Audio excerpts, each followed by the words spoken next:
executiva, também a diretora-presidente do GEST Rio, né? Ela também é especialista em gestão pública governamental. E o nosso querido convidado aqui, o professor Dr. Francisco Gaetani. Vou rapidamente aqui falar um pouco dele. O professor Gaetani é doutor em Administração Pública pelo Departamento de Governo da London School of Economics and Political Science, é mestre em Administração Pública e Políticas Públicas também pela LSA. Ele é formado em Ciências Econômicas pela UFMG. Atualmente coordena o mestrado profissionalizante em Administração Pública da Escola Brasileira de Administração Pública e de Empresas, da EBAP-FGV. É presidente do Conselho de Administração do Instituto República.org e professor permanente do Instituto Rio Branco e da Escola Nacional de Administração Pública. Por favor, agora com a palavra o secretário Nelson Rocha para fazer a abertura. Bom dia a todos. Lembrando, por favor, da gente deixar o telefone celular no modo avião ou mudo, e tem uma listinha correndo que depois a gente vai sortear um livro do professor Gaetani. Por favor, secretário. Bom.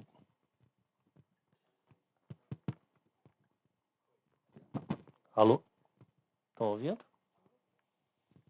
Bom dia a todas e todos. Primeiro, dizer da satisfação, né? A gente agora já tem não é só um local, não é só um auditório que a gente já inaugurou, mas é, sobretudo, ter a bancada aqui, porque isso aqui é esforço de longos meses aqui, né?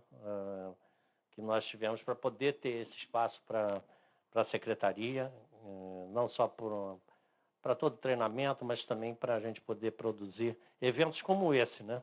Queria cumprimentar o professor Gaetani aqui, dizer da satisfação e da alegria de tê-lo aqui conosco, muito mais do que por esse evento em si, mas pelo que pode proporcionar aqui com o seu aprendizado. Quando ele estava falando aqui do Instituto República, eu estava falando com ele, eu tive com o Diogo, que é uma das pessoas lá do Instituto República, agora na recente viagem ao OCDE e ao Banco Europeu. Queria cumprimentar a Ana, que já virou companheira aqui de... É bom quando a gente tem uma relação com o corpo funcional, que as coisas fluem mais facilmente. Nem sempre a gente vai concordar, tem horas que nós vamos discordar, posições eventualmente, o entendimento de uma ou outra forma, se bem que a gente tem concordado em bastante coisa, né? Acho que... E cumprimentar a Lilian, todos conhecem aqui, né, que é a subsecretária executiva, minha amiga.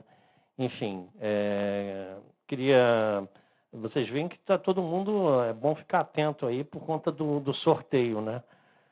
Eu pensei, quando eu vi um notebook, eu pensei que eles iam sortear um notebook, mas o livro é mais importante. Para aquele que não for sorteado, o livro já está à venda, né, professor? Já está à venda nas livrarias, então é interessante a construção de um Estado.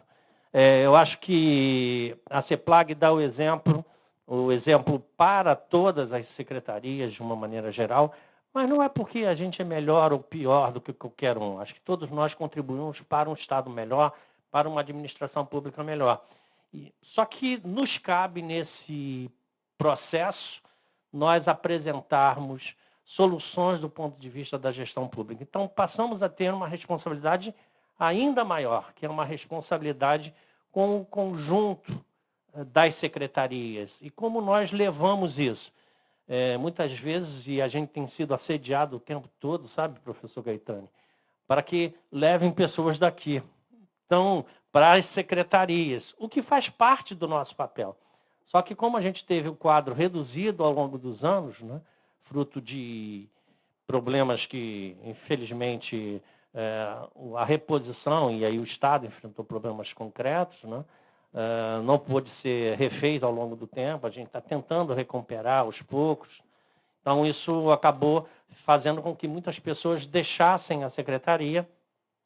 Então, nem sempre a gente tem a oportunidade de estar enviando para as demais secretarias as pessoas. Então, já está com o quadro apertado. Outro dia eu comentava com o Tiago aqui, que é o subsecretário de Logística, né? Eu não cumprimentei o Feu também. Tem mais gente aí? acho que todos os subsecretários, a Astrid, que é a chefe de gabinete, enfim, está Everton, cadê o Everton? Ah, está lá atrás. Enfim, então é sempre importante que a gente tenha esse compromisso de estar levando. E nada melhor do que nós podermos produzir esse ciclo de palestras, né? Encerramos um e iniciamos um outro, sempre em parceria também com a Gest Rio, para que a gente possa levar para todos vocês, mas, sobretudo, para o conjunto das secretarias, à medida que nós podemos ser os multiplicadores também desse conhecimento, que a gente possa levar para todas as secretarias esse conhecimento e o Estado possa melhorar a cada dia. Claro que a gente sempre busca um Estado melhor, nem sempre isso é possível, porque o Estado brasileiro, de uma maneira geral, vem enfrentando problemas do ponto de vista fiscal, recursos, falta de recursos. Então, a gente só conseguirá efetivamente dar tudo o que nós podemos, seja do ponto de vista de remuneração, do ponto de vista do conhecimento, à medida que o Estado brasileiro, de uma maneira geral, possa enfrentar esses desafios. Então, eu queria, mais uma vez, agradecer ao professor Gaetani pela sua disponibilidade, enfim, de estar conosco e poder nos ajudar a construir também um mundo melhor, um Estado do Rio melhor, enfim, uma administração pública melhor. Muito obrigado.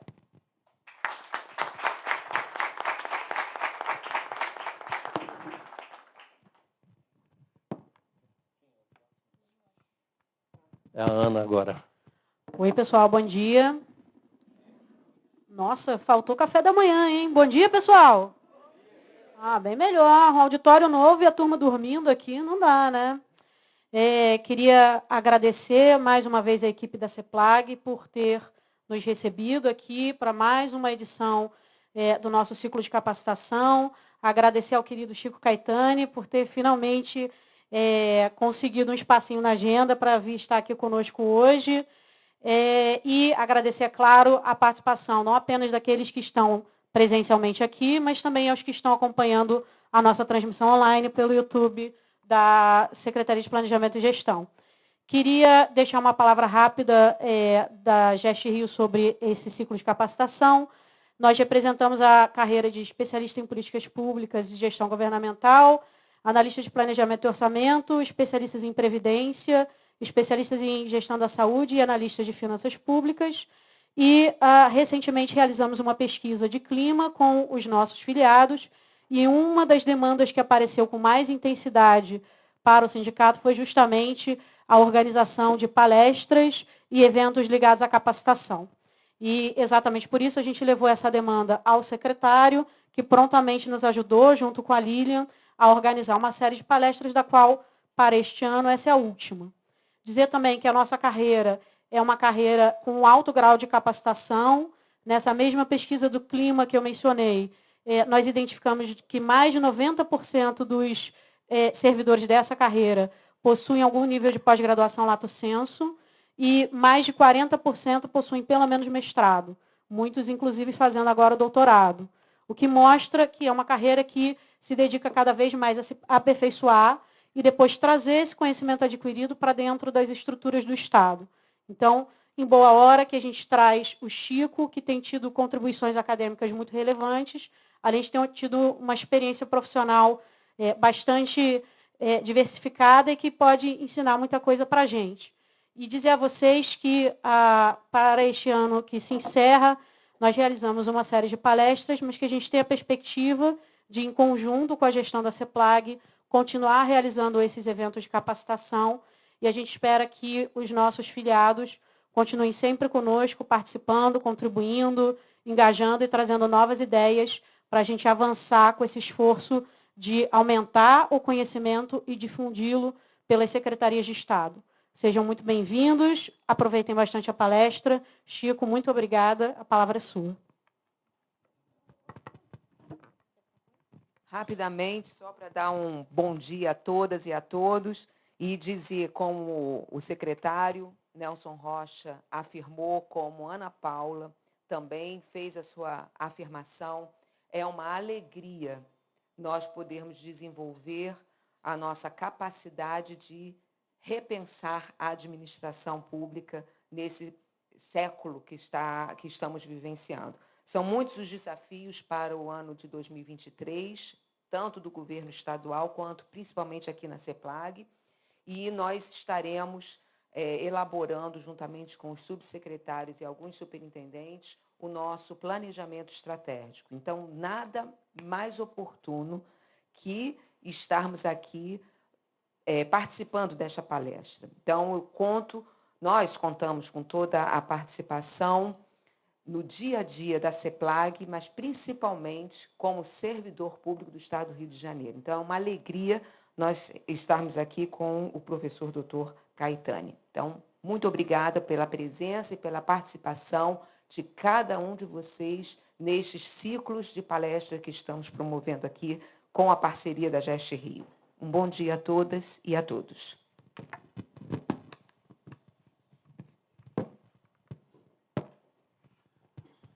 Bom, pessoal, bom dia. Tá.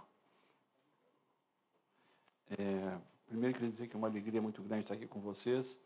Para mim, vocês são colegas, eu me considero, embora aposentado, um funcionário público, vou continuar assim até o final dos tempos, mas queria dizer também que eu comecei minha carreira no governo estadual, em Minas Gerais, trabalhei quase 10 anos no âmbito estadual, e entendo, de certa forma, que é uma área muito subestimada, uma área muito difícil, muito estratégica para todos os governos, e sem fortalecer essa área, que é uma área sistêmica, que é uma área estruturante dos governos estaduais, fica muito difícil fazer as entregas que a gente precisa fazer no âmbito dos governos dos estados. E o Rio é um estado importante, um estado estratégico, um estado inovador, um estado promissor. O estado tem passado por muitas dificuldades, mas é um estado também que depende mortalmente de vocês para sair do buraco, né? O buraco não é só do Rio, né? Nós estamos vivendo um momento do país, até queria começar uma charge que eu botei na apresentação. Deixa eu ver se eu consigo isso. É o Cava Brasil, né? Acho que nós estamos todo mundo cavando aí em vários níveis de governo, em várias posições políticas, e nós vamos parar de cavar. E a primeira coisa que a gente precisa fazer quando está no buraco é parar de cavar e começar a buscar construir saídas, né? Saídas que sejam para além das diferenças ideológicas, políticas, religiosas, porque nós somos um país só, uma sociedade só. E governo é uma construção, como o secretário mencionou. Todo mundo que passa pelo governo faz o melhor que pode, vai colocando os tijolinhos e vai tentando avançar em relação aos desafios que estão colocados, né? Eu queria começar falando um pouco do futuro, né? Essa frase, né? O futuro está ficando para trás, né? O Brasil, de país do futuro, de repente, fica parecendo que o Brasil é um país sem futuro, né? E uma frase que virou um jargão mundial, né? O futuro não é mais o que era.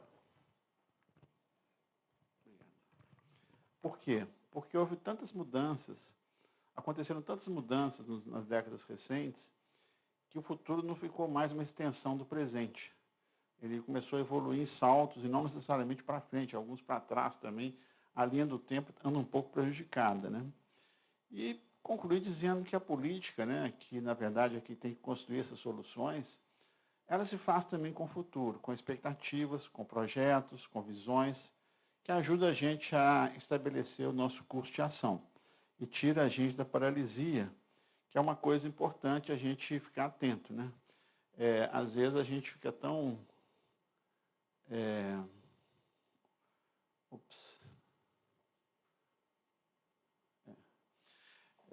prisioneiro do presente, que a gente não consegue ver além do nosso dia a dia, né? Bom, queria primeiro, rapidamente, comentar com vocês aqui o que explica as mudanças, né, nas políticas públicas, né, particularmente nas políticas públicas de gestão.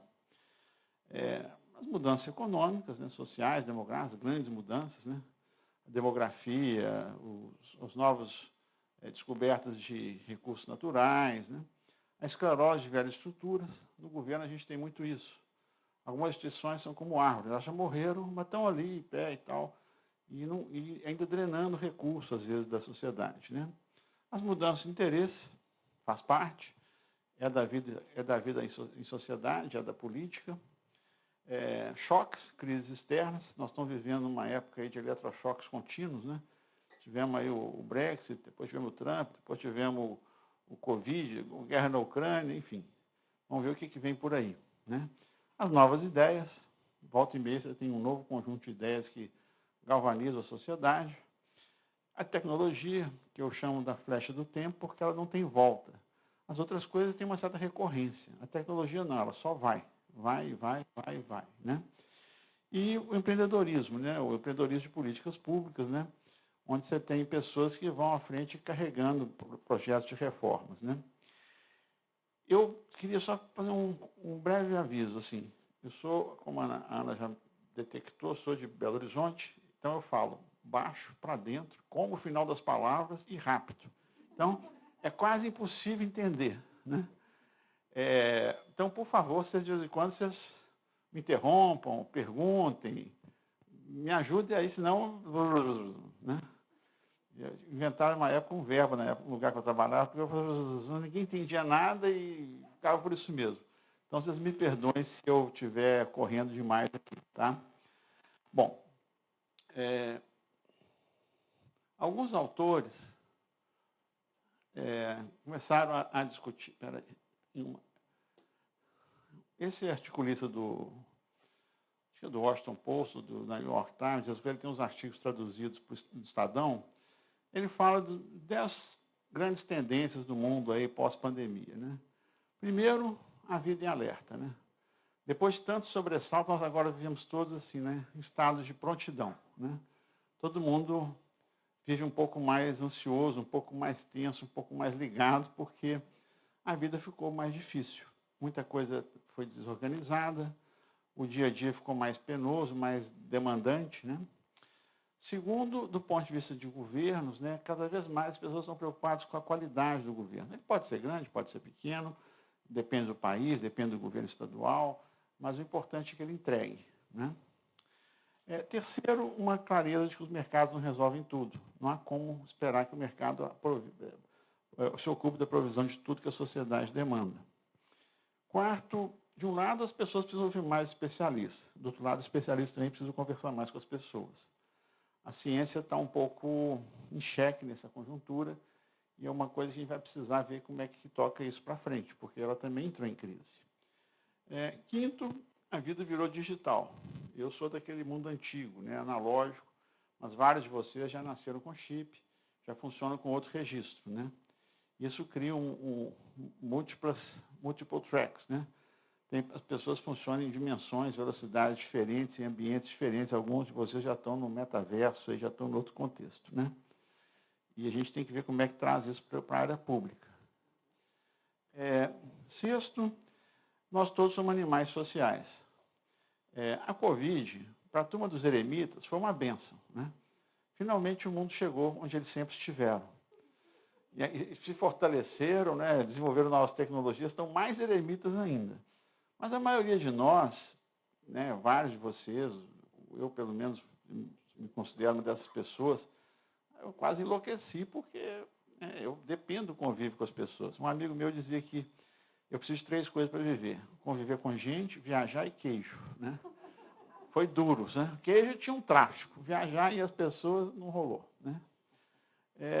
Um sétimo ponto sobre as desigualdades. Nós estamos vivendo as desigualdades se aprofundando cada vez mais em múltiplas dimensões, não só as dimensões de renda, de acesso a serviços públicos, mas também de outra natureza. A tecnologia é uma delas, né? O conhecimento é outra. Então, nós temos que ver como nós vamos viver com esse mundo com tantas desigualdades simultâneas, né? Oitavo, a globalização, né? Tem gente dizendo que ela morreu. Não, ela não morreu. Ela está se reconfigurando, se redefinindo. Nós estamos com as cadeias de suprimentos aí globais em crise ainda. Não sei, alguns de vocês talvez sintam isso no dia a dia, ou por negócios privados, ou por empresas, ou por remédios. Eu sinto pelos remédios. Eu não desespero achar os remédios, porque não tem mais, a fábrica não tem o componente, e você tem, enfim. Esse mundo novo nós estamos aí, né? Esse mundo bipolar, né, só que ele sofreu um solavanco. O bipolar era um pouco Estados Unidos e China, mas com a guerra na Ucrânia deu um twist aí, embora a China e a Rússia estejam muito mais próximos do que os Estados Unidos com os dois, né? Isso significa também que a gente caminha para, talvez no futuro, várias internets. Nós vamos ter a internet ocidental, já a internet chinesa, né? E talvez tenhamos outras variações em função de questões relacionadas à segurança, controle de informação, censura, etc., né? E, por último, a gente precisa prestar mais atenção nos idealistas. No nosso idioma, a palavra idealista está mais ou menos assim, junto com inútil, idiota, babaca, né, descolado da realidade. É uma desqualificação, né? Fulano é idealista, né? Quer dizer, não conta, né? Mas, na verdade, nós estamos precisando de pessoas com capacidade de idealizar para onde a gente deve ir, para onde a gente precisa caminhar. Porque se a gente não é capaz de projetar uma imagem objetiva, fica difícil. A gente fica assim, não, cada dia a sua agonia, tá bom, um dia de cada vez, tudo bem, deixa como é que está para ver como é que fica. Não, nós estamos chegando no limite desse empurrar com a barriga. Nós precisamos de idealizar visões para ver para onde a gente caminha, né? Bom, eu não sei se vocês gostam de cinema, eu gosto desses 2 filmes. Um é mais antigo, o City Hall. O outro passou tem pouco tempo, o Spotlight. Todos tratam um pouco das causas dos problemas. Esse negócio aí em latim, eu custei para entender, era o lema da minha escola. Depois é que eu fui entender, quero conhecer as causas. A gente que trabalha na área pública, a maioria de vocês gosta de problemas, gosta de resolver problemas, gosta de enfrentar problemas.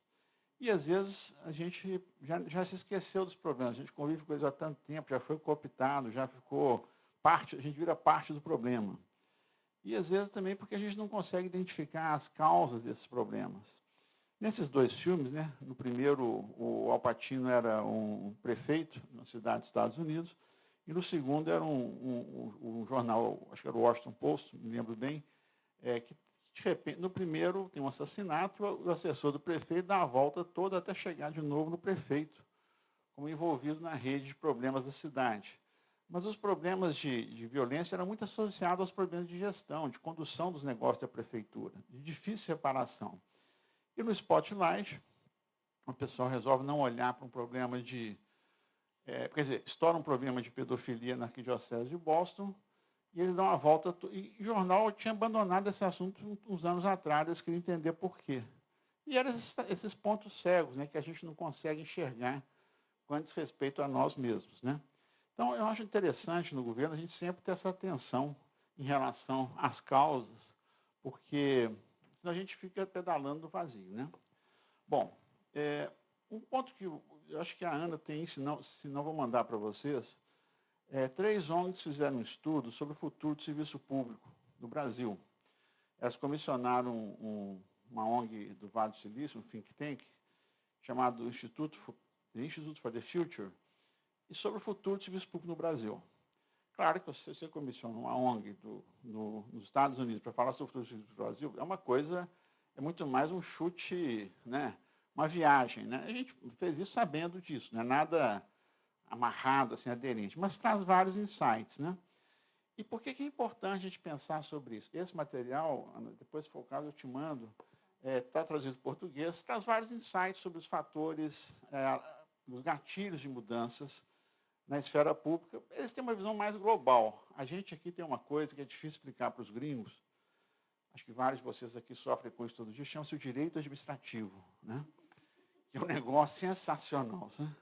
Tem a menor chance de sobreviver, né? O povo fica discutindo direita, esquerda, fulano, ciclano. Eu acho que o problema do Brasil é um mundo jurídico, que a gente vai ter um excesso. E todas as propostas que a gente faz é mais ainda, mais legislação, mais furor legisferante. Aí fica um negócio, aí quando você senta numa cadeira de governo, você como? Né? Eu falava uma coisa, não falar porque a época aí ficou soando estranho, agora que eu já aposentei, eu posso falar de novo, que eu digo o seguinte, dentro da lei é impossível fazer qualquer coisa, né? Porque tem a menor coisa, são tantas leis que se contradizem, que se sobrepõem, mas, enfim, então, esse estudo tem essa limitação de não ser uma coisa do nosso contexto, é uma coisa mais geral. Mas traz os insights legais, depois eu vou mandar para a Ana e ela disponibiliza para vocês aí, né? Bom, mas por que é importante a gente pensar o futuro do serviço público do Brasil? Inclusive vocês, né?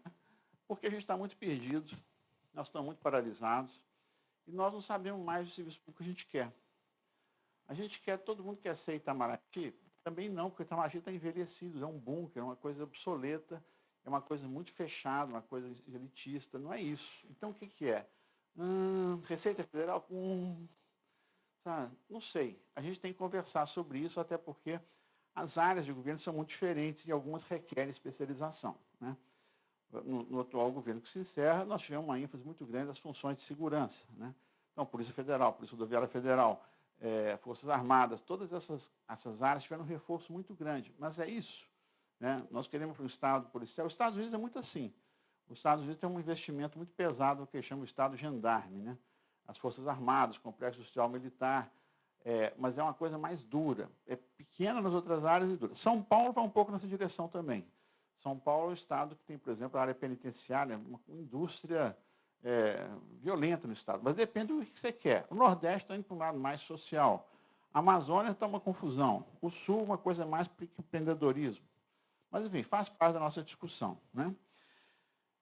Nós não concluímos, né, nem aqui, nem em outro estado, a modernização burocrática, as carreiras, as áreas, e também não sabemos mais se é por aí. Eu acho que alguns de vocês sabem, né, eu montei lá em Minas a escola de governo, fui diretor.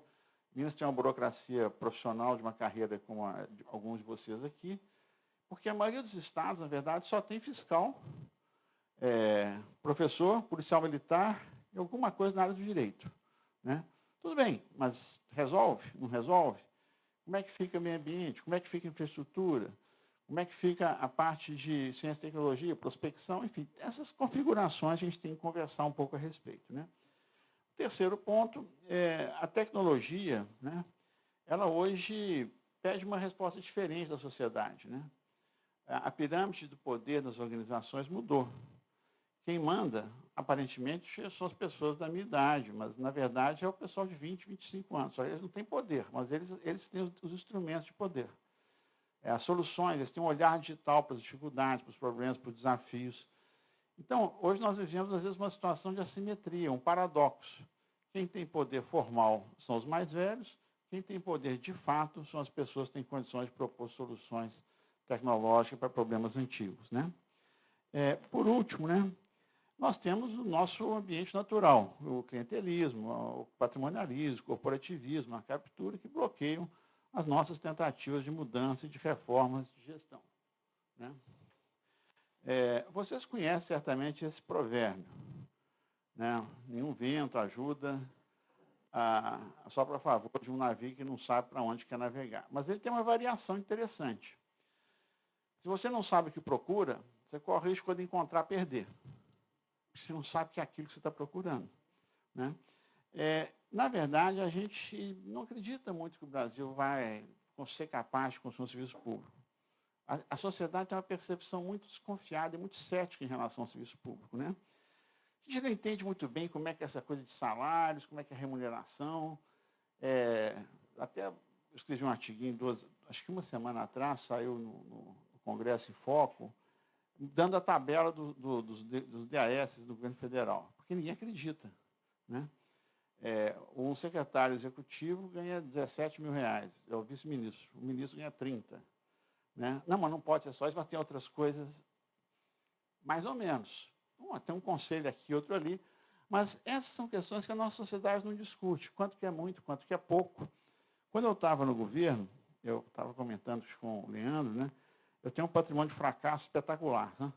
E um deles, eu queria contratar os pesquisas salariais do setor privado para balizar os salários do setor público, para ter uma referência. Tem funções que são parecidas, né? E, com isso, a ideia é que fossem mais neutros, os salários fossem mais ou menos acompanhando os salários de mercado, ainda que no setor público sejam mais inelásticos para baixo, né? Você não consegue baixar. Não consegui contratar. E não consegui contratar não é porque o governo não queria, é porque ninguém queria fazer essa conta. Porque o DIEESE não queria, as universidades não queriam, o setor privado também tinha medo, porque isso desmistifica muita coisa, né? E desmistificar uma coisa a gente precisa fazer. Se a gente quiser enfrentar os problemas de verdade, podemos resolver os problemas do metaverso, mas eu acho melhor trabalhar com os problemas de verdade. O metaverso agora são tantos multiversos que a gente já não sabe mais o que é o mundo, né? Um terceiro ponto, né, o que é o serviço público, o que são os privilégios, né? Nós tivemos uma situação recentemente, né, do do auxílio moradia dos juízes, né? Uma coisa assim, tudo bem, faz sentido o auxílio moradia, o sujeito não tem residência, é transferido, tem um auxílio ali, mas ele ter o auxílio moradia na cidade onde mora e ele tem imóveis, isso realmente não é um bom exemplo. E estamos recentemente com o projeto do teto dos salários, votado na Câmara, e o presidente do Senado sentado em cima já tem quase um ano. Então, a gente tem muita dificuldade de lidar com isso. E os problemas, em geral, a gente reclama muito da movimento sindical, sindicalistas, a CUT, não sei o quê.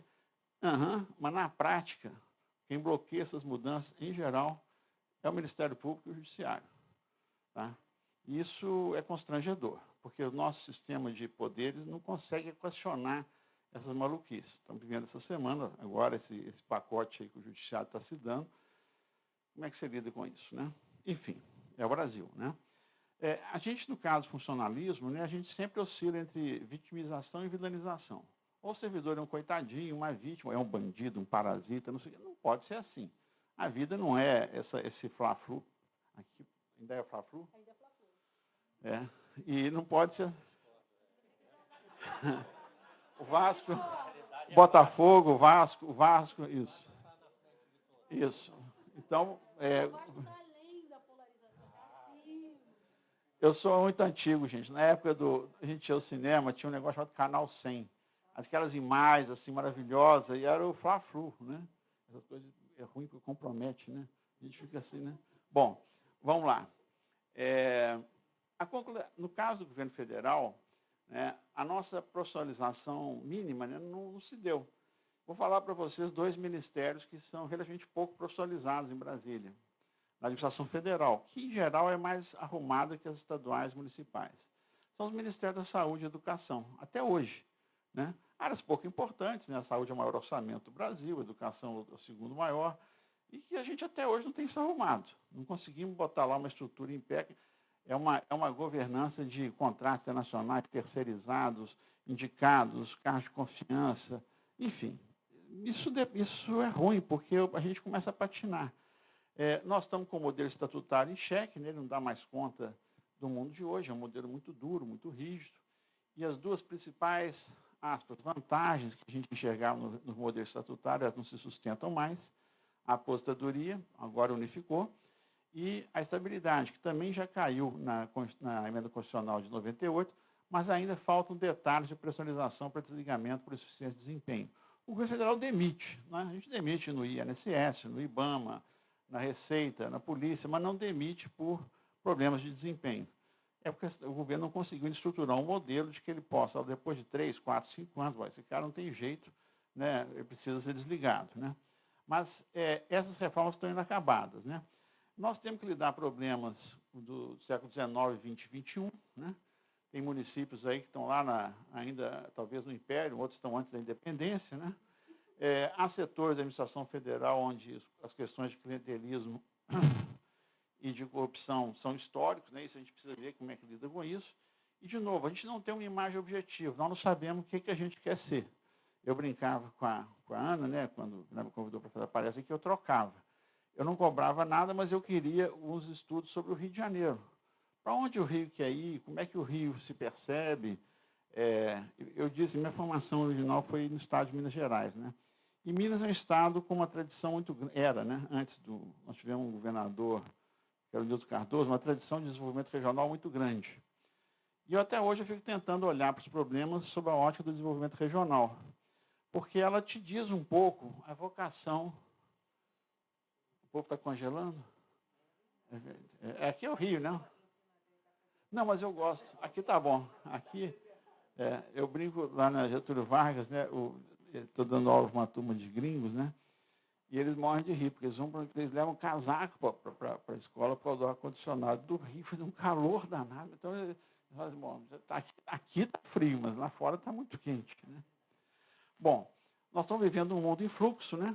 Um mundo em fluxo, um mundo com a tecnologia mudando ininterruptamente, né? Ela é uma oportunidade, uma ameaça, uma parceira, é um problema, ainda um pouco restrita a um conjunto limitado da população, mas aos poucos nós estamos todos engajando nisso. Né? O Brasil é um país que adere fácil às novas tecnologias, para o bem e para o mal. Saiu uma matéria no Valor outro dia, umas pesquisas internacionais, mostrando que o Brasil é o país do mundo onde os influencers mais influenciam, né? Então, assim, mostrando um pouco também como a gente está viciado, né, na tomada de decisão cada vez mais pelas mídias sociais, né? Eu me lembro, assim, aí mais no plano da política, né, se a gente pegar 3 momentos, né, a eleição presidencial de 2014, o impeachment de 2016 e a eleição do Bolsonaro em 2018, 2014 foi uma eleição onde o tempo de TV teve um papel muito grande. 2016, o impeachment foi em grande parte alavancado pela Globo News, TV a cabo. Em 2018, a eleição do Bolsonaro, ele tinha 30 segundos de televisão aberta, né? Quer dizer, grande parte veio pelas redes sociais. Então, assim, em 4 anos, nós passamos por 3 grandes mudanças do ponto de vista de comunicação, né? Bom, o país é um país onde pede heterogeneidades, né? Nós somos um país complexo, diferente, temos um federalismo de geometria variável, né? Onde a União, os estados e municípios, eles são corresponsáveis por quase todas as políticas, mas a configuração dessa corresponsabilização é diferente no Amazonas, Rio Grande do Sul, Rio, Mato Grosso. Só que, ao invés de cooperar, a gente briga, né? Então, isso leva, às vezes, a uma tentativa de especializar papéis, né? No caso do meio ambiente, por exemplo, eu me lembro, eu estava chegando no Ministério em 2011, foi votada a Lei Complementar 140, que definia melhor o que era o papel da União, dos estados e dos municípios. E no dia seguinte, o Ministério apareceu cheio de gente pedindo, pelo amor de Deus, para voltar como era antes, porque os estados não tinham condição, os municípios não tinham capacidades, enfim. A gente, na saúde, vocês devem acompanhar, a turma do SUS, ora vai numa direção, ora vai na outra direção. A gente não consegue se resolver em relação a esses fios incapazes do nosso federalismo, né? Vamos pegar as 5 áreas, né? Educação, saúde, assistência social, segurança e meio ambiente. Não tem um arranjo federativo igual ao outro. São todos, cada um diferente do outro, né? Uma confusão, e a gente não consegue, às vezes, enfrentar os problemas de fundo das políticas, né?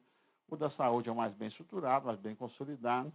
O Rio tem um papel enorme nessa comunidade de políticos, mas é uma exceção. E mesmo a saúde, ela é uma área muito resiliente, mas com muitos problemas, né? Bom, esses modelos rígidos do passado de administração não estão dando conta dessa realidade, né? Nós não estamos conseguindo... O caso das organizações sociais é o caso mais tradicional. Vocês tiveram uma experiência aqui, primeiro exitosa, depois traumática. O júri está lá fora ainda sobre isso, não sabemos muito bem como é que fica a regulação disso. O governo federal, idem, era uma coisa que o governo federal podia ajudar. Saiu uma orientação do Supremo que... aquelas coisas... assim, né? E aí? Bom, depende, né? Então, na verdade, você tem ainda... Na forma de trabalhar com o terceiro setor, muitas zonas cinzentas legais e que joga água no moinho da judicialização das políticas, né? Com agravante que, nos últimos anos, nós tivemos da judicialização das políticas, evoluindo para a criminalização da administração e, finalmente, para a paralisia, né? Essa é uma coisa que inibe muito o gestor em função das incertezas jurídicas relacionadas a essas legislações, com os órgãos de controle aí tendo fugido da casinha e com muita dificuldade de retornar aos seus lugares, né, constitucionais, né? O último ponto, né, o Brasil está no processo de acessão ao CDE, né, e que há quem acha isso uma coisa boa, há quem acha uma coisa ruim. Eu sou das pessoas que vêm trabalhando com o CDE desde 2008, 2009, não porque eu acho que o Brasil tem que aderir, mas porque o CDE é um grande hub de experiências de países. E a gente tem muito o que aprender com esses países. Não só do ponto de vista de país, mas também de governo estadual, de prefeitura, discussões.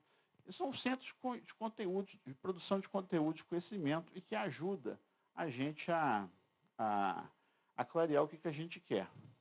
Bom, nós temos uma série de reformas bloqueadas, né? São quase, desde a redemocratização, nós já estamos aí com 35 anos de tentativas de reformas que não avançam, né? Hoje nós estamos vivendo um problema do Executivo, que é o sequestro dos recursos pelos outros poderes, né? Se vocês pegarem aí o que é o Judiciário, o Ministério Público, o Tribunal de Contas dos Estados, da União, está ficando cada vez mais difícil. Ninguém quer ir para o Executivo, né? Todo mundo quer ir para ser controlador ou o mundo da justiça, que é um universo paralelo, mas muito mais confortável, né? Isso é uma distorção no que é o Estado, né? No que é governo. Né? Grande parte dos problemas de corporativismo estão muito mais situados no Judiciário, nos outros poderes, no Ministério Público, Tribunal de Contas, Legislativo, do que no Executivo. E você tem uma opacidade muito grande nessas áreas, e enquanto o Executivo tem escrutínio diário na mídia, né? No mundo da justiça, uma grande nuvem, um grande temor reverencial. Né? Bom, tem gente que acha que o serviço público acabou. Aliás, um mês atrás, o Ministério da Economia produziu um relatório que chamava de reforma administrativa.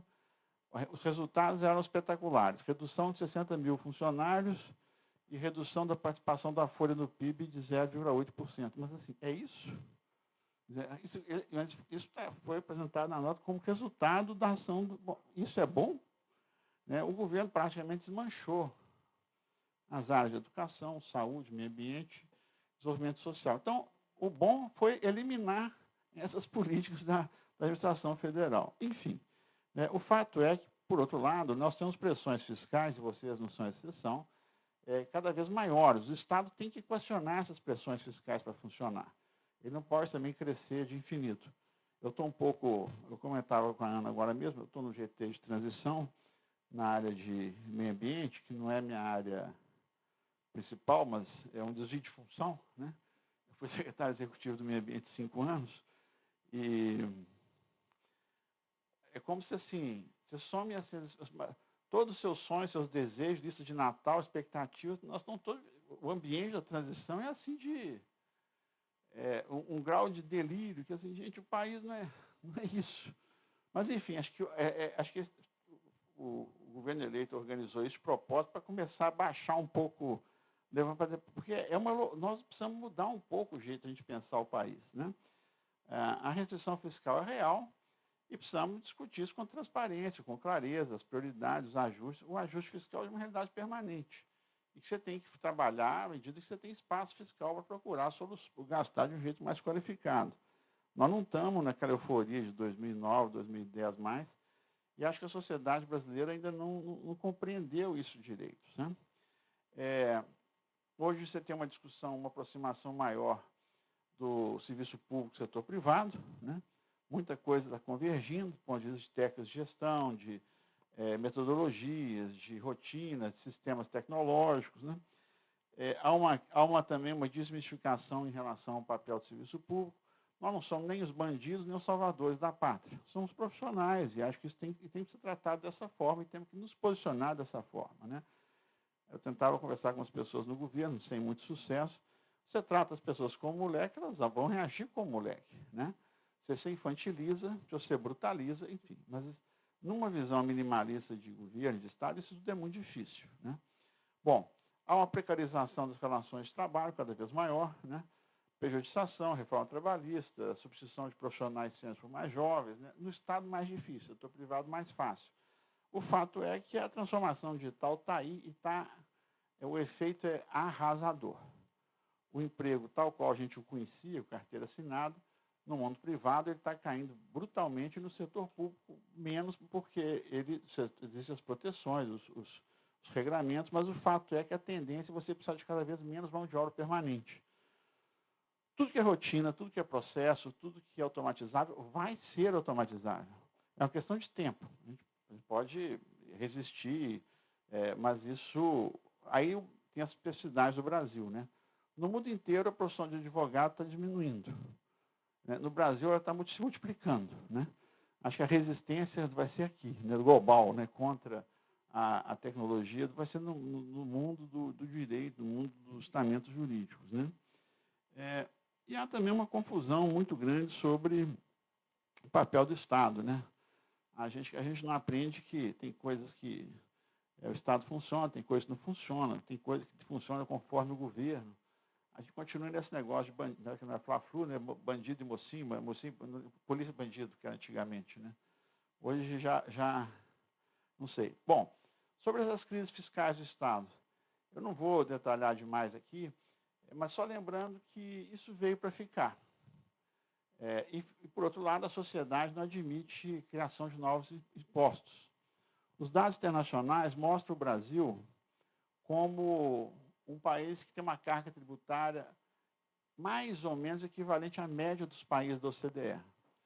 Só que tem algumas características. A gente tributa muito o trabalho, o consumo, e pouco renda e dividendos. E a contrapartida de serviço por essa carga tributária deixa muito a desejar. Então, não é que a carga tributária seja alta, falta do lado da entrega, né? E outro ponto que é importante falar sobre isso também, isso aqui não é só no Brasil, no mundo inteiro, tem duas áreas onde talvez as sociedades cada vez mais globalizadas se disponham a pensar na hipótese de pagar novos impostos, que é a questão do carbono e a questão das transações digitais. Mas em lugar nenhum do mundo está funcionando. Tentaram o carbono em alguns países, mas tiraram, enfim, está mal resolvido ainda. Mas para dizer também que a gente vai ter que conversar sobre isso, né? Sem conversar fica mais difícil, né?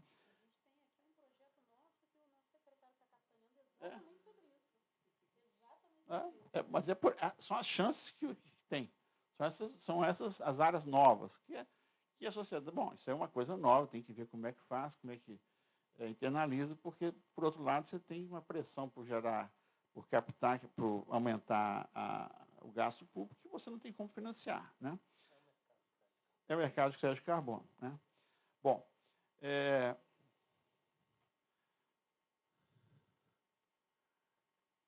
existe uma escola da ciência política, né, que fez uma crítica brutal à burocracia, e é uma crítica que o desafio a burocracia a enfrentar no seu dia a dia essa crítica. E diz que a burocracia é oportunista, ela quer sempre maximizar o orçamento, ela quer sempre fazer mais concurso público, ela quer sempre se expandir e se tratar melhor. O desafio nosso na burocracia é ser transparente e entregar serviço, mostrar os parâmetros, mostrar como sem o governo as coisas podem descambar muito, né? Essa visão de que a burocracia não é tão benigna assim, num contexto de um governo mais à esquerda, como o governo eleito agora, né, é uma visão importante, porque existe uma confusão entre o que é o governo e, eventualmente, a superioridade moral de determinados atores. Não existe isso, né? Isso vale para a força de trabalho e vale para o tipo de gasto também. Não é, nós vamos conversar um pouquinho sobre isso daqui a pouco, mas não é porque você gasta com educação que você está gastando bem. Não é porque você gasta com ciência e tecnologia que você está gastando bem. Você pode gastar mal também nessas áreas. As meninas aí do orçamento devem enfrentar esses dilemas aí todo dia, né? Eu só coloco aqui como referência, quem tiver interesse depois, os livros que tratam disso, estão em inglês, mas alguns já estão sendo traduzidos, mostrando que a burocracia também tem seu custo, né? Essa convergência dos mercados de trabalho público-privado, a gente vê no mundo das estatais, né?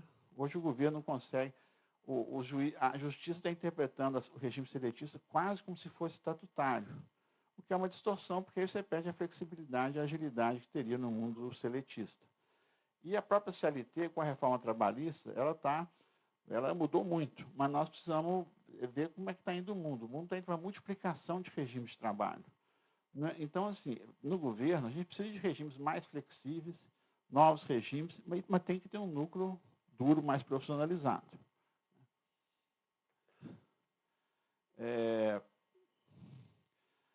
O serviço público, vocês devem ter ouvido falar da gig economy, né? A economia dos bicos, né? De serviços, né? O serviço público está virando isso um pouco também, pelo menos em Brasília, né? É uma quantidade de expediente, regime de expediente, e eu acho que a solução é por aí, mas tem que ser mais organizado. Por exemplo, o pessoal que combate incêndios na Amazônia, os backlogs dos ministérios em relação a processos antigos, defesa civil, nós precisamos de soluções diferentes para situações diferentes. E a nossa legislação, seletista, estatutária, temporários, não está dando conta do mundo como ele é hoje. Vamos pegar o mundo da tecnologia. Montamos lá uma carreira de tecnologia, contratamos, fizemos um bom concurso, mas não conseguimos pagar o pessoal direito. 10 anos depois, já foi embora, e o que ficou é o pessoal que não conseguiu se atualizar, né? Então, tem áreas que você precisa pensar arranjo diferente. Internalizar a rotatividade, lidar com a mão de obra temporária, trabalhar com regimes feitos estágios, intercâmbio, trainee, de uma forma mais coordenada. Eu brinco, quando eu cheguei em Brasília, no governo federal, Uma coisa me intrigava, você não tinha estagiário. Né? Eu brinco, acho que não tinha estagiário por causa do medo que o pessoal tinha que o estagiário roubasse o serviço. Você precisa de muito estagiário. Você precisa de mestrandos, doutorandos, gente que vai ficar uma temporada. Quando eu estava na ENAP, esse caso é ruim, mas, enfim, a gente criou... Tem problemas que você não tem como formar as pessoas. Você precisa que alguém vá lá, sei lá, vá lá na França, passe um mês no tal órgão e volte. Você não tem como resolver isso pela legislação existente. Porque você não pode pagar mais 15 dias diários, ou então aí vai para 3 meses. Aí nós criamos um mecanismo que é super comum lá fora, chama secondment. Você secunda as pessoas, né? Ela passa um tempo e volta. Você paga um auxílio, né? Mas você não paga nem as diárias, que valem um valor muito alto, nem uma bolsa de longo prazo, porque não é uma coisa de academia. Aí conseguimos criar isso, né? Mudou o governo, a primeira coisa que fez foi acabar, porque isso é privilégio dos servidores. Gente, tem problemas que assim, a gente não vai resolver a gente se erguendo pelos cabelos. O Brasil é especial, original, bacana, criativo, único, mas os nossos problemas quase todo mundo tem. É bom a gente poder aprender com quem já tem mais experiência nisso, particularmente nas áreas mais técnicas. Quanto mais técnica a área, mais difícil a gente tem como lidar com isso na burocracia, porque a burocracia não contrata gente muito especializada. Né? Bom, essa questão geracional ela está cada vez mais forte. Né? Ninguém trabalha com a ideia de reposição de um por um, em função dos ganhos de tecnologia. Mas você precisa ter uma reposição da força de trabalho que dê condição do núcleo do Estado funcionar minimamente com propriedade, segurança e integridade. Né? Essa reforma trabalhista no plano das estatais ainda não chegou, nós ainda estamos lidando com o modelo de estatais antigo. O melhor exemplo é a área de tecnologia. A maioria das empresas de informática, federais, estaduais, municipais, elas estão envelhecidas e o modelo já não é mais esse. Mas você não consegue nem ter gente para pensar o futuro e você fica pendurado nesse finalzinho aí do pessoal com 50, 60 anos, mas que já não acompanha as mudanças que estão aí. Vocês imaginam o que é uma pessoa daqui da CEPLAG, de um lado, do outro lado negociando com o Google, a Amazon, Microsoft. É uma simetria muito grande. Né? Falar neles, né? Assim, o Estado digital está aí, né? A governança digital veio para ficar. Agora, até tem um artigo no Valor que eu escrevi ontem com um amigo meu sobre isso. Nós não aguentamos outra eleição sem regras. Tá? Nós temos a regulação das Big Techs, não é um problema só do Brasil. A União Europeia está começando aí. E de um lado tem a turma do que vale tudo, outro lado não, peraí, aí também não. Outro tem a segurança da informação, outro tem a privacidade, outro tem a concentração de mercado. Enfim, nessa nós não estamos sozinhos, mas a gente vai precisar de algum tipo de equilíbrio em relação a essas questões. Porque o Estado digital é muito bacana, muito legal, mas assim, você tem a turma que vai ficando para trás, né? O nosso tem aquele jargão, né? Não deixar ninguém para trás. O nosso é o contrário. Deixa todo mundo para trás que você puder. E vamos fazendo... Não dá para o Estado funcionar assim. Né? O governo federal, uma das áreas que o governo mais tem avançado, o executivo, é o governo digital. Mas vai avançando para cada vez menos gente. Isso tem que abrir. E não vai abrir sem uma transformação digital disseminada no âmbito da sociedade e que alcance o pessoal adulto e o pessoal mais velho também. Não só os mais jovens. Né? O governo passa por isso, tem muita oportunidade aí, mas tem também muitos desafios que a gente tem que ver como é que equaciona. Isso aqui eu só deixo para vocês, para registro, são nuvens de abordagens relacionadas à inovação. Cada ponto desses é uma metodologia, uma abordagem, uma escola. Então, você tem o que chamam storytelling, narrativas, tem random control trial, tem júris para políticas, tem política pública baseada em evidência, como se as outras não fossem. Enfim, cada ponto desses é quase que um mundo de conhecimento. Isso aí foi publicado por uma quase ONG do governo britânico. E lá tem um modelo interessante. Tem uma área do governo, está indo bem, sobrevive, sai fora. E vira um terceiro setor que se sustenta por conta própria. Nesse caso, é a Nesta. E esse trabalho foi todo traduzido em português. Um rapaz do MCTI, cada ponto desse tem uma espécie de glossário de metodologias e abordagens para trabalhar com inovação no governo. Então, está à disposição. se vocês forem no depositório da ENAP, está lá também. Tem cada ponto desse. Cada ponto desse é o que eu digo, existe consultoria, existe escola, existe curso. Então, o repertório hoje, para a gente que está no governo, fazer graça, inventar moda, tal, muito bom. Né? No meu tempo não tinha essa caixa de ferramentas assim tão divertida, tão interessante. E tem para todos os gostos, viu? Tem para a turma que não pode ver número, tem para a turma que só trabalha com número, tem para a turma digital, tem para a turma da imagem, tem para a turma da conversa. Enfim, sugiro que vocês deem uma olhada, porque a gente que tem a vida do dia a dia calçado no governo, né, tem que tentar, às vezes, tentar abordar os problemas de jeito diferente. Né? E aqui você tem uma grande possibilidade de inovação. Bom, uma dificuldade que nós temos, e acho que isso aqui vale para vocês, né? Se o Brasil tem dificuldade de saber quem é o Brasil, para onde que vai, vocês mais ainda. Né? Até porque, até uns anos atrás, o Brasil achava que era a sociedade transmitida na novela da Globo da noite. Né? Acho que o Brasil já desconfiou que não é isso. Né? Mas eu não sei se o Rio... como é que o Rio está se percebendo? Se as novelas da noite ainda continuam sendo a imagem objetiva que a gente tem de nós mesmos. Né?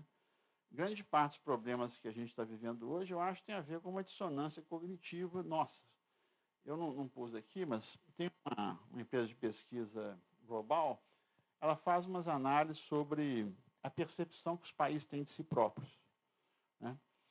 E faz um ranking. O Brasil está nos top 5. Os países que sofrem mais dissonância cognitiva. A gente acha que é uma coisa e é outra. Né? Então, nós somos um país tranquilo, pacífico, simpático, ameno, e nós, o México, somos campeões de violência globais. Né? Bom, como é que é isso? Né? Isso vale para vários. Eles fazem vários valores, depois fazem um índice médio, e, curiosamente, os países mais assim, esquizofrênicos não, mas que têm essa dissonância cognitiva, é o Brasil, México, Tailândia, Malásia e, não sei se é a Rússia, são esses. Mas você entende, são países emergentes, estão conectados globalmente, tem uma elite que vive um mundo outro, né? Tem uma sociedade consumista e influenciável, né, pelo mundo, esse cosmopolitismo global, mas que a realidade não é bem aquela. Né? Então, a gente tem essa... Bom, mas eu estou falando isso para o seguinte, no caso aqui do Rio, é muito importante vocês se entenderem. Né? O Rio é a Baixada, o Rio é a Zona Sul do Rio, é o Norte Fluminense, é a Serra, a parte da costa. Né? São muitos rios. E como é que vocês contam essa história? Porque desenvolver a capacidade de contar uma história sobre o Rio, ainda mais vocês aqui na Secretaria de Planejamento e Gestão, que é o depositário de todos os problemas do Estado. Né? A expectativa é que a Secretaria seja capaz de produzir esse tipo de leitura, de visão, né? De narrativa. Bom, em geral, as coisas no governo, elas não andam também... Perdão. Estou fazendo confusão aqui. Quais são os grandes debates contemporâneos na área de governo? O debate de governança, assim, só que aqui uma ressalva. A discussão de governança entrou no Brasil pelas mãos do TCU. Não é um bom canal de entrada. Né? Porque governança tem a ver com governança, com governar com os outros. Né? No passado, a gente esperava que o Estado resolvesse tudo, o Estado nacional. Depois você vem para estados e municípios, setor privado, terceiro setor, organizações internacionais, empresas. Então, assim, cada vez mais o governo é uma coisa compartilhada. No Brasil, essa conversa entrou pelas mãos do controle externo, junto com o lavajatismo, junto com a accountability, com a responsabilização, com o controle de baixa corrupção. Quer dizer, isso entorta um pouco o debate sobre governança. Não precisa ser por aí. O decreto da Casa Civil de 2017, no governo do tempo, foi um decreto praticamente escrito pelo TCU. Foi para aplacar o TCU. Mas, na verdade, a gente tem que conversar sobre governança séria. Como é que fica, o que o Estado vai resolver, como é que a sociedade vai entrar. A coprodução de serviços públicos hoje é uma realidade. Em vários setores, sem a participação do setor privado, estudo de viabilidade, apoios cirúrgicos, coisas que ajudam, sem parcerias com o setor privado, com o terceiro setor, o governo Não é que não possa resolver, ele resolve mal, resolve devagar, resolve na escala, resolve sem tempestividade, né?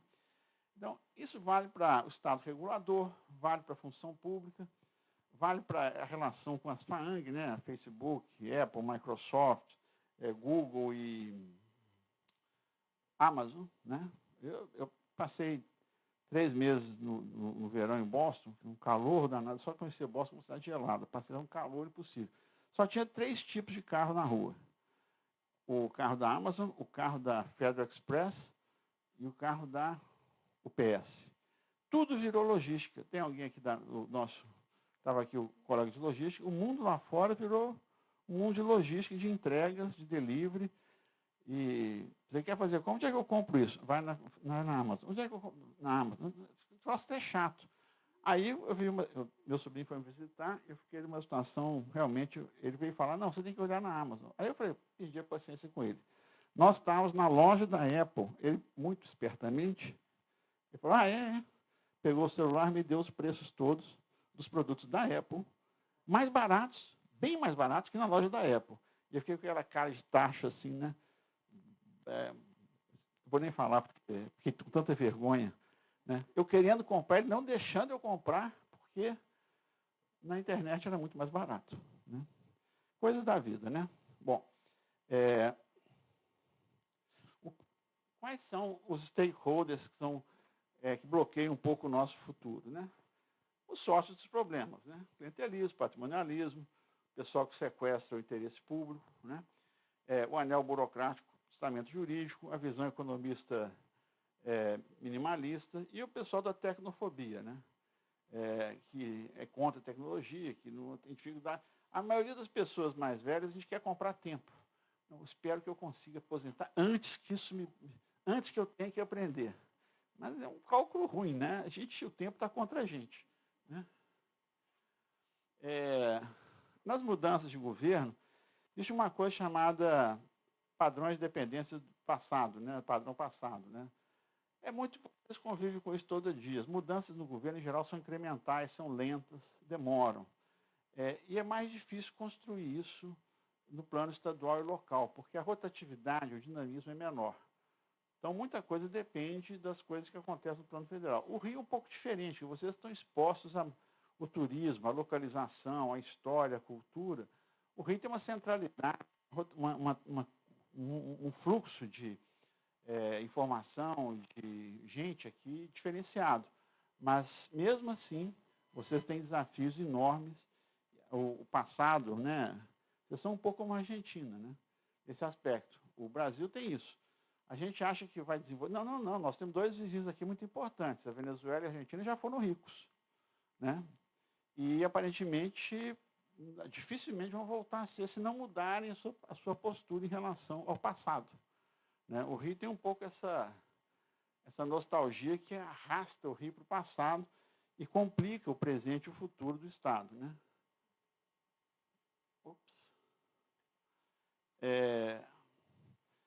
Nós precisamos também trabalhar um pouco melhor essa questão do interesse público e interesse privado. Né? Existe uma visão de um lado, de uma promiscuidade muito grande, do outro lado, não pode nem conversar porque é corrupção. Nós temos isso, o país tem que lidar de um jeito diferente, porque tem que botar a bola no chão. Incentivos fiscais, subsídios econômicos, proteção, abertura comercial. A gente fala muito do not in my backyard, né? Não no meu quintal. Né? Penitenciário, aterro sanitário. Não no meu quintal não, mas se for praça, se for não sei o quê, aí, essas coisas têm que ser lidadas de uma forma diferente. Né? Tem regulação para isso, tem critérios para discutir essas coisas, mas nada melhor que a transparência. Né? O interesse estratégico do país, de uma sociedade, não é uma coisa simples de equacionar.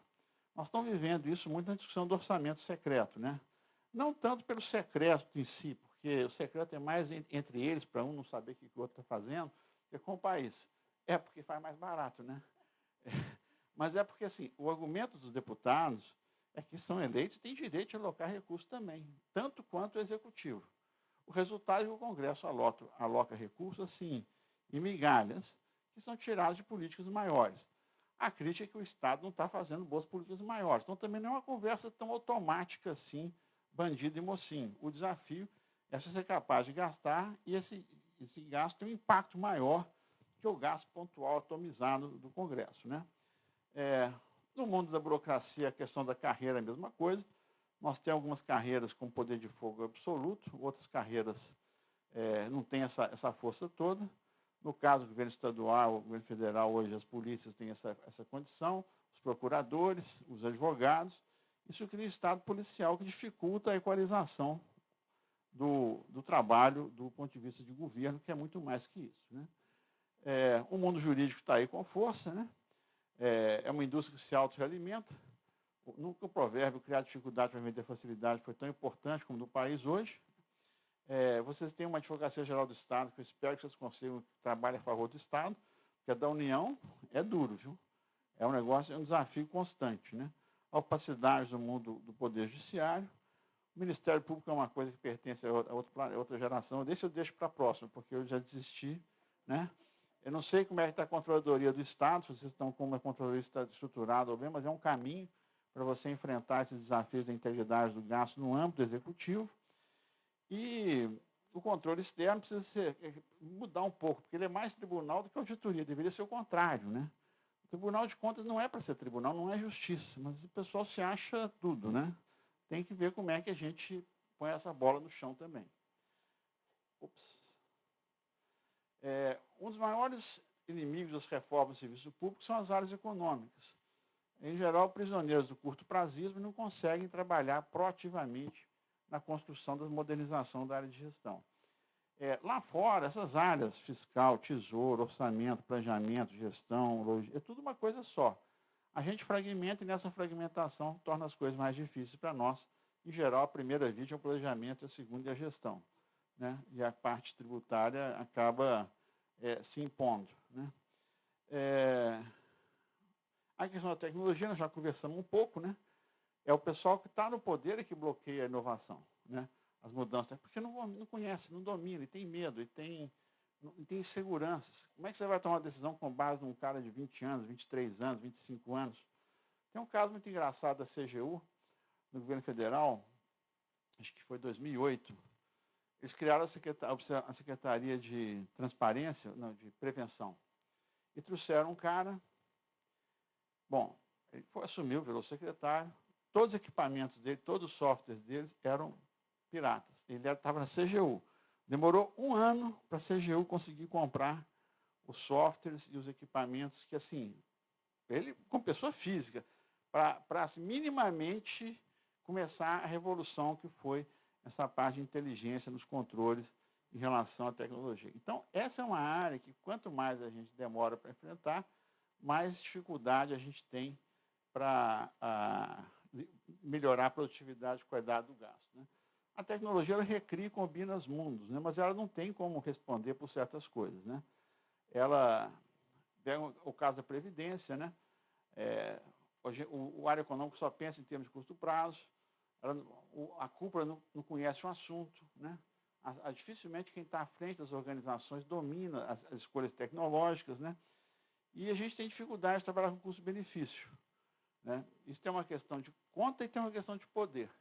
Então, a tecnologia ele desarruma a estrutura hierárquica tradicional no governo e não sei como é que a gente vai lidar com isso. Está aí, né? O que a gente vê como caminho? Fuga para frente, né? Aprender um pouco com a história, olhar para o que os outros estão fazendo, outros estados, outros países, ver como é que a gente focaliza em resultados. O país está se devendo uma reforma orçamentária. Nossa legislação orçamentária é de 64, a Lei 4.320. E quem mais bloqueou as mudanças nela nos últimos anos foi a Secretaria de Orçamento da União, né? Nós tivemos 3 tentativas de fazer isso, e a SOF bloqueia, o famoso deixa comigo que eu não resolvo, e um medo de que a coisa exploda no meu colo. Aí, bom, tanto adiaram que deu no que deu. Nosso orçamento hoje ele tem um chá das 5, onde você tem o presidente da Câmara, o presidente do Congresso, ministro da Economia, chefe da Casa Civil, que tomam um chá ali, vão discutindo o Tribunal de Contas, não é o que. Conforme a interpretação, você pode alocar o recurso de um jeito. Não falta mais nada, né? Realmente, talvez agora usar dinheiro, papel, moeda para alocar orçamento, porque a involução tem sido brutal, né? Ainda também em relação ao futuro, né? A gente tem que discutir as relações de trabalho de jeito diferente, né?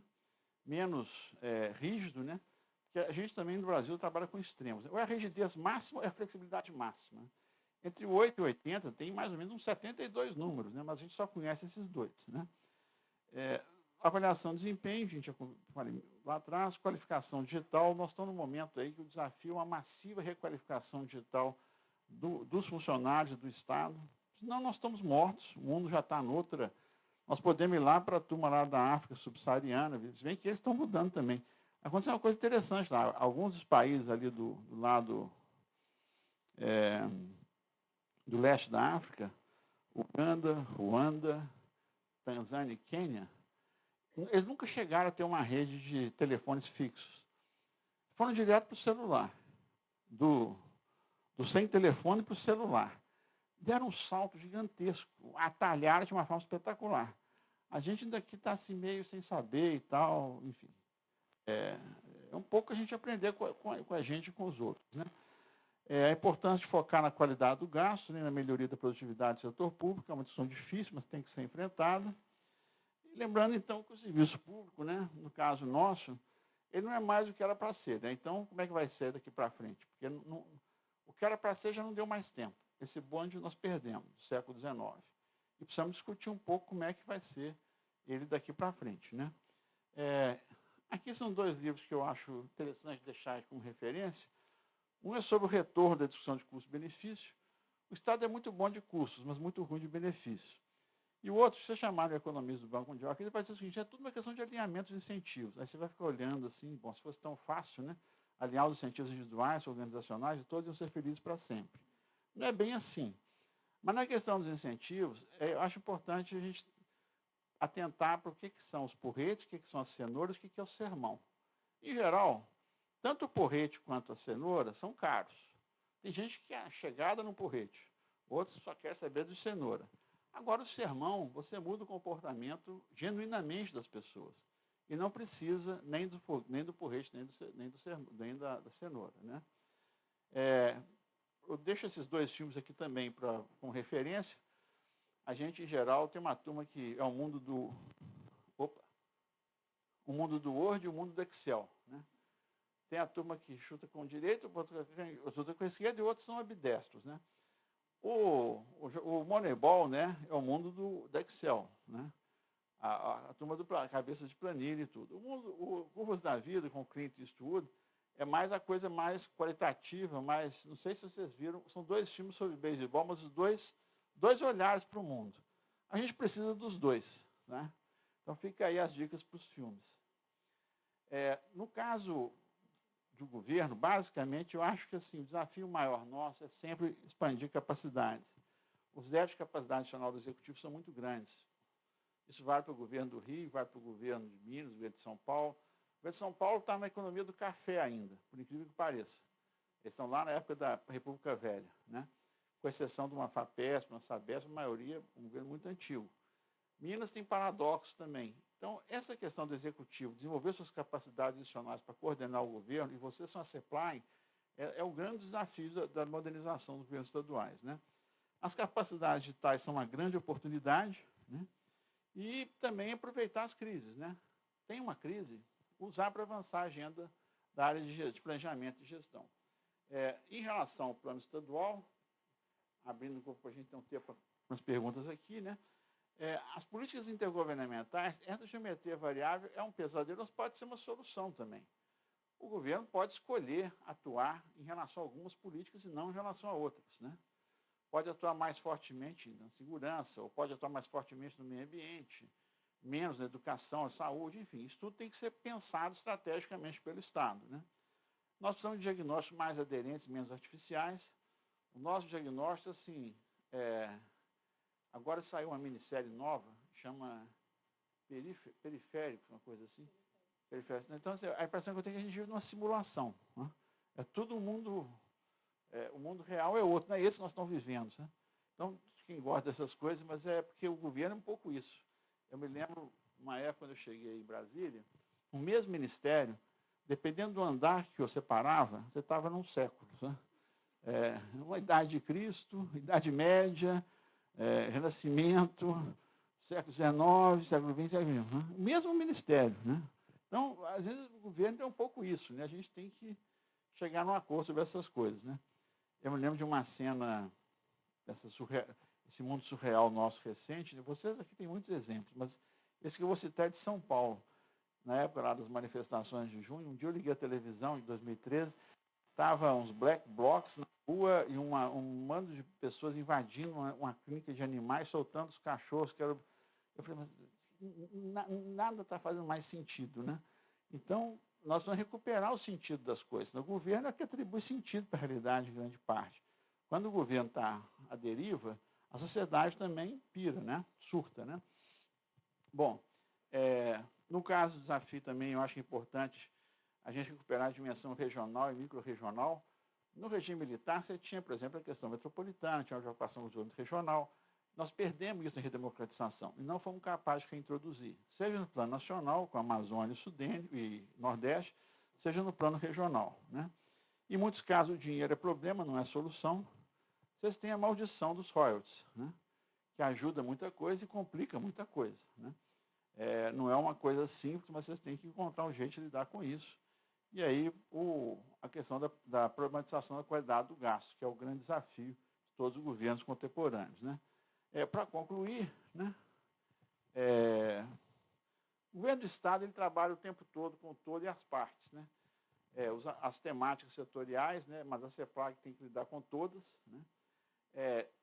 O relacionamento com o setor privado, ele pode ter uma alavancagem sistêmica dessas relações, a prospecção do futuro e as políticas de gestão pública, né? A maioria de vocês aqui se ocupa delas, né? Que são políticas sistêmicas, implícitas, nenhum sex appeal, né? Complicadas, né? Vocês contra todos, né? Que são pessoal, logística, orçamento, planejamento, tecnologia, controle, contratos, regulação e transformação digital. Então, a ideia é que vocês também tenham clareza em relação ao quão difícil é esse desafio. Quem trabalha no centro de governo é vocês contra todos, né? Eu me lembro quando trabalhava na Universidade Federal e depois na reitoria, quando eu voltei de Brasília. Quando eu voltei para Brasília, nunca imaginei que a experiência na reitoria ia me ajudar. Porque todas as conversas com os departamentos começavam assim. O nosso departamento é muito especial. A nossa situação é única. Nós não podemos ser tratados como os outros. Todos tinham esse discurso, né? E quem trabalha na CEPLAG enfrenta isso todo dia. Bom, né? Eu acho até que no caso da música era verdade. Os outros... Bom, pessoal, é isso. Então, agora, aí estamos aí para a gente bater um papo. Se tiverem perguntas, é um prazer em discutir com vocês.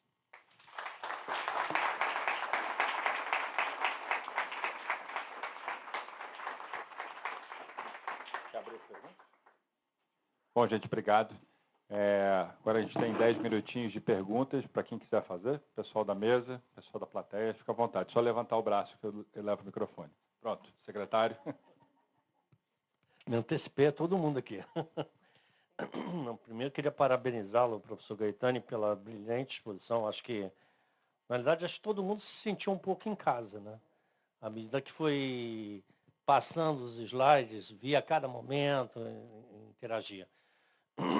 Queria aproveitar a oportunidade de dizer que nós aqui estamos prospectando o futuro, né? Nós estamos desenvolvendo o planejamento estratégico, um planejamento estratégico que não é para o governo, para a secretaria, embora a Lilian tenha falado aqui, vai ter um planejamento estratégico da secretaria, mas o que a gente está desenvolvendo é para o Estado, como é que a gente vai estar, e muito do que foi dito aqui, considerando os aspectos econômicos, sociais e territoriais também, né? Porque o Rio de Janeiro tem o Lessa que sempre dizia, né? A síndrome da capitalidade, porque a gente acabava girando sempre em torno do Rio, não só por causa do passado, mas por causa de uma série de coisas, mas falar sobre isso.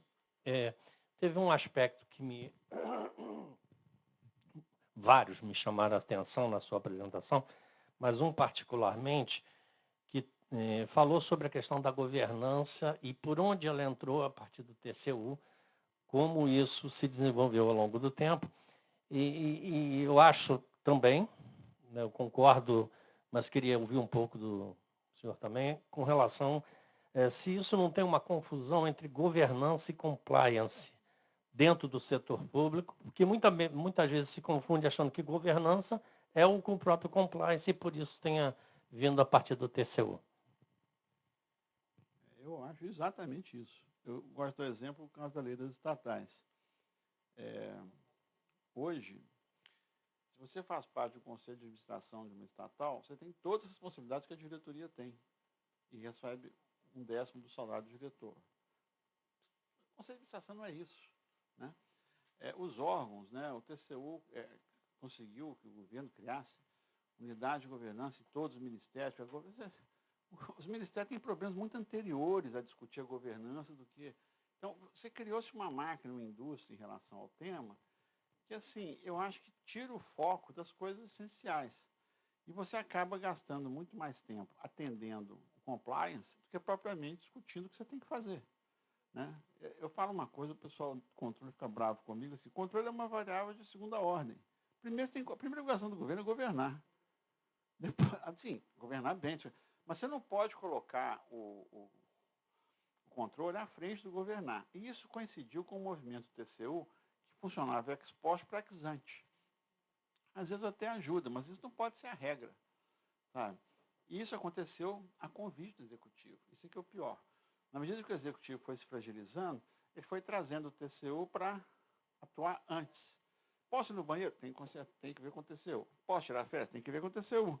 Está bom assim? Não, o TCU não está assim. Aí você abre mão do governo e o controle passa a ser preliminar em relação ao governo. Aí fica difícil.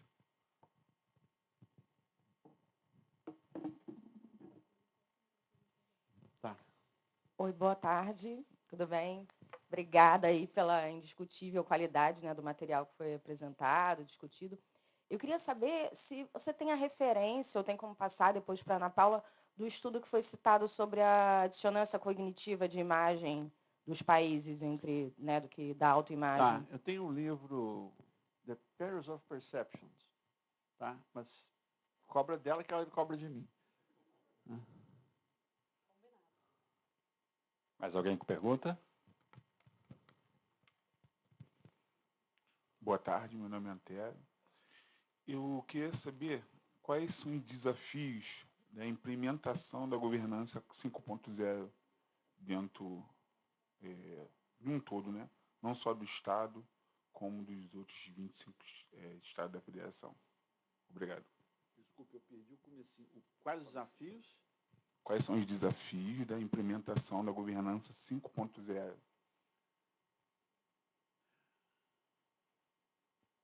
Eu acho que tem alguns desafios anteriores, assim, sabe? Primeiro, assim, a governança, ela implica você reconhecer quem você é e onde você está. A maioria dos estados, o autodiagnóstico deles é um pouco incompleto. E nós todos no governo temos uma realidade nova, que é a questão da comunicação. Tem uma expressão que é da nossa história, que é o para inglês ver, né? Essa expressão, ela diz respeito à nossa capacidade de enrolação dos ingleses dos anos 1820 a 1888, até a escravidão ser abolida formalmente. Então, o que acontece? Se a gente está mais preocupado com a audiência externa do que com o funcionamento das coisas, a gente tende a não fazer a implementação das políticas, processos próprios do governo, colocá-los no lugar certo. E vão dar mais prioridade à publicidade, à propaganda, a mostrar serviço para fora. A governança, ela envolve um grau de compartilhamento da realidade. Se o compartilhamento é feito com equilíbrio, você traz aqui o setor privado, traz a universidade, traz a sociedade civil e compartilha a realidade das coisas. Não é, em geral, o que os governos fazem. Os governos têm muita dificuldade de mostrar o real estado dos problemas. A preocupação do governo é tentar mostrar que está tudo sob controle, que a gente tem uma situação está equacionada, estamos fazendo o melhor que podemos. Então, assim, a governança 5.0, ela incorpora a dimensão tecnológica, transparência radical e uma certa, um destemor em relação aos conflitos. Democracia é conflito, é divergência, é confusão, mas a gente não consegue lidar com isso muito bem. Ou a gente reprime, ou a gente burocratiza, ou a gente surta, né? Aquela coisa quase que assim, uma assembleia permanente onde você não consegue objetivar e trazer resolubilidade para as políticas. Então, eu acho que o desafio está posto para os estados, está posto para a União, está posto para algumas para as prefeituras, está posto para o mundo. Nós estamos com um sistema global em colapso. A nossa ordem, eu trabalhei 5 anos nas Nações Unidas, né? Nós temos a ONU funciona. A ONU é um milagre diário. Cada dia que a ONU continua existindo, é um milagre, porque não é para funcionar. Nós temos hoje umas Nações Unidas funcionando com os 5 membros do Conselho de Segurança em litígio, uma guerra. Tudo bem, estamos em guerra, mas a vida continua, tá, gente? Assim, cadeias produtivas colapsadas. Tivemos no Covid um fracasso muito grande da OMC de facilitar a ação coordenada dos países. A Organização Mundial do Comércio colapsou, né? As regras de comércio internacional. Então, nós estamos vivendo uma época de certa forma, desorganização da governança, mais do que de propriamente renovação. O desafio é o que você perguntou. Eu não tenho as respostas, mas compartilho das angústias. Rafael?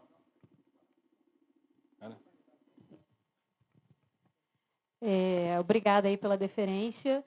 Chico, você estava mencionando algumas ideias para construir o serviço público no futuro.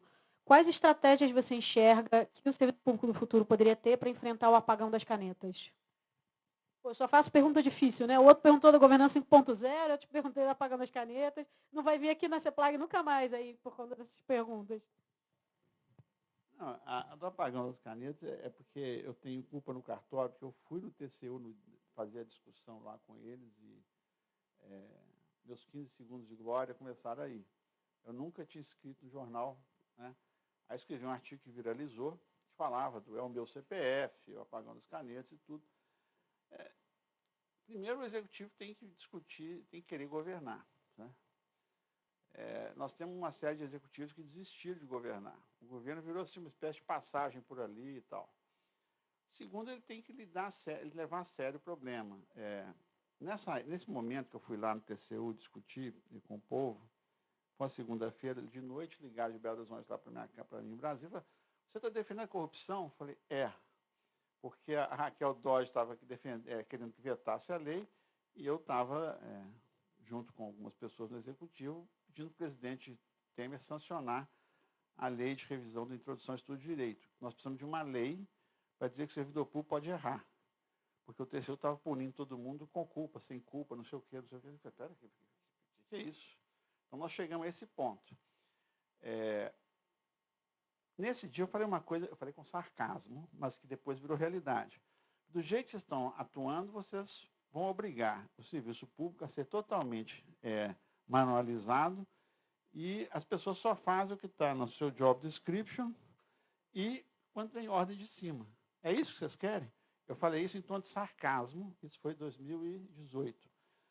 Virou uma realidade, porque assim, nós chegamos num ponto tal, onde, eu me lembro, Ministério do Meio Ambiente, passei 5 anos lá. A primeira coisa que a ministra pediu foi uma reforma administrativa.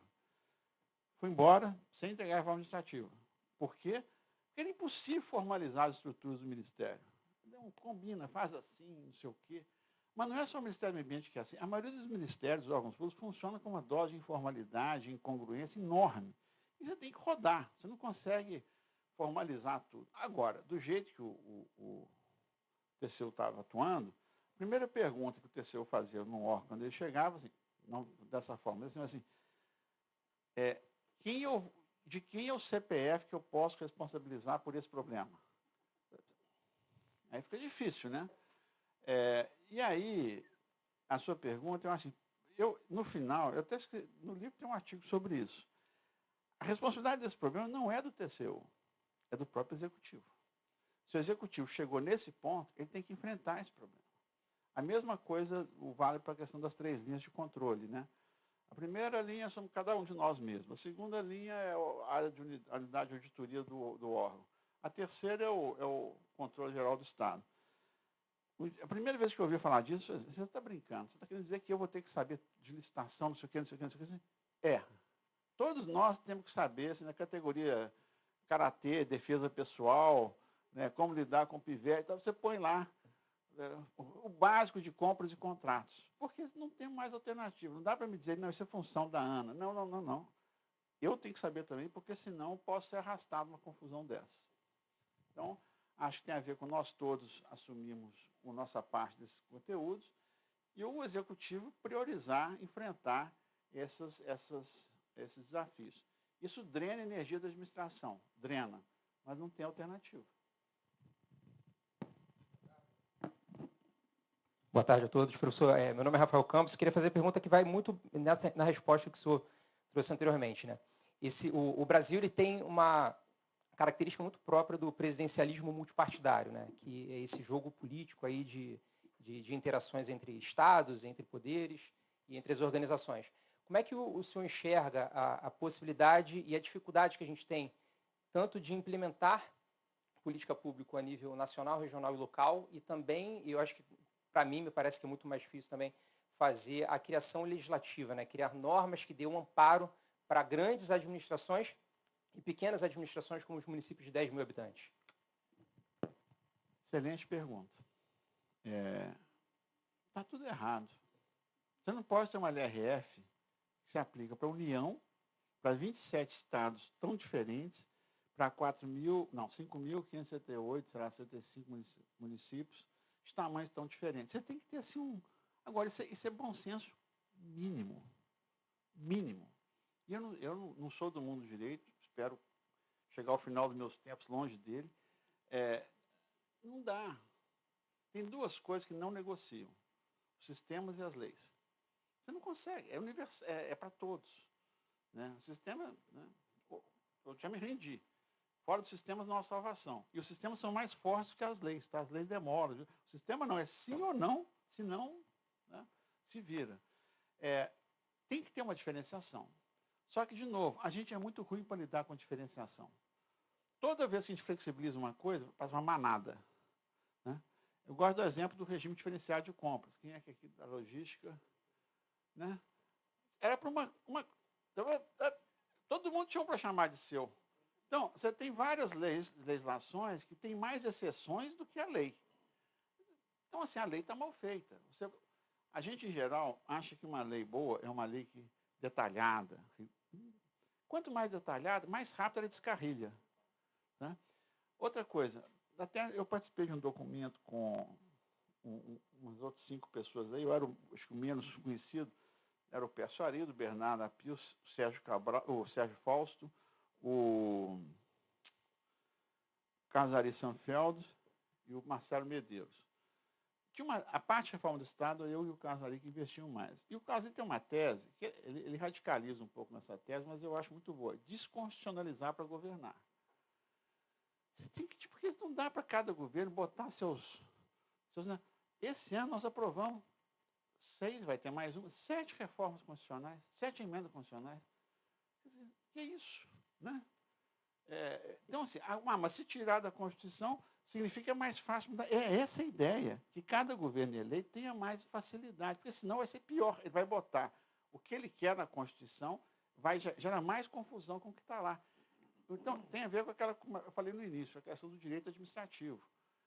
O direito administrativo nosso, ele precisa de uma simplificação brutal, sabe?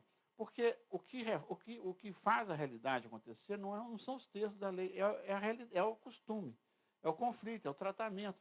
A gente quer garantir. Então, essas legislações, elas têm que tratar diferentemente, minimamente diferentemente, municípios de peso diferente, estados de peso diferente, porque senão não dá. Então, o desconstitucionalizar para governar, ele vai remetendo as legislações para baixo. E as leis têm que ser mais simples. Porque assim, mas e se a bola do vôlei cair, furar e ficar pendurada na rede? Não dá para resolver assim, não dá para o país funcionar assim. E nós somos tarados no detalhe. O país mais assim, alucinado. E tem que ter. Aí, está lá, aquela, sei lá, Babel lá, nossa Constituição. Não tem a menor condição. 7 emendas constitucionais em um ano.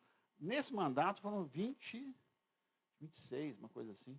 Quer dizer, e olha, parabéns ao presidente, que ele negociou com o Congresso, resolveu e pum, o país não tem como funcionar assim. Mais alguma pergunta? Alguém?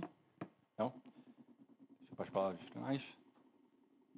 Vamos... Secretário. Não, vamos A sortear gente, o livro. a gente tem Cadê um sorteio. o...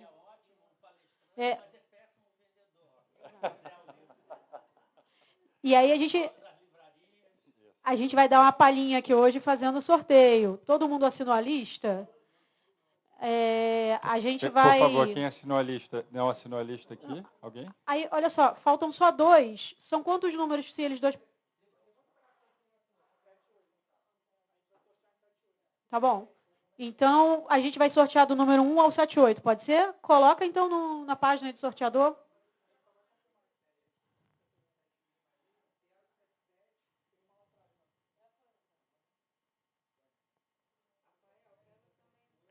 Ó, subsecretária Lilian também quer entrar no sorteio do livro. Né?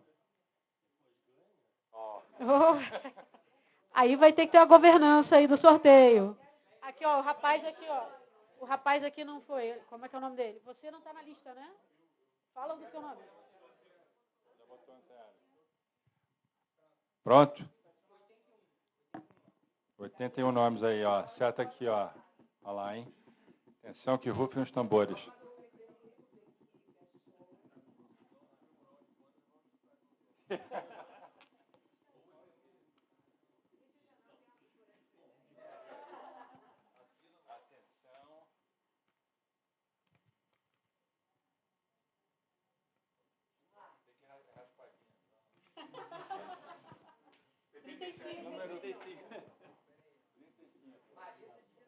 Ô, Marisa, parabéns.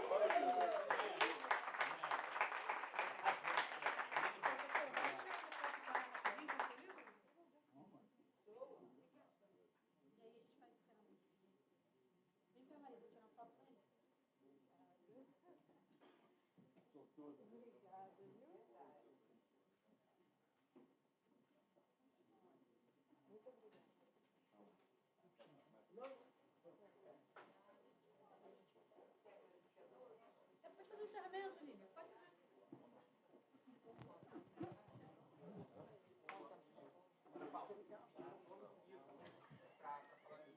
Tá. Nelson, se você puder falar o nome do livro no seu encerramento, por favor. Então, A Construção de um Estado para o Século XXI, né? Professor Francisco Gaetani, junto com Miguel Lago, e está à venda, é barato, também pode comprar na internet, né? Na Amazon. Olha, e na Amazon é mais barato. Então, para pegar aqui o livro A Construção de um Estado para o Século XXI, professor Francisco Gaetani com Miguel Lago, à venda nas melhores livrarias e na Amazon também. Gente, muito obrigado a todos por estarem aqui. Mais uma vez, professor Gaetani, muito, muito obrigado. Foi extremamente esclarecedor para todos nós. E vamos requisitar mais vezes, né? Vamos abusar. Ninguém mandou vir, pô. Agora a gente vai abusar. E agradecer a todos. Vou passar aqui também ao professor Gaetano para fazer as considerações finais.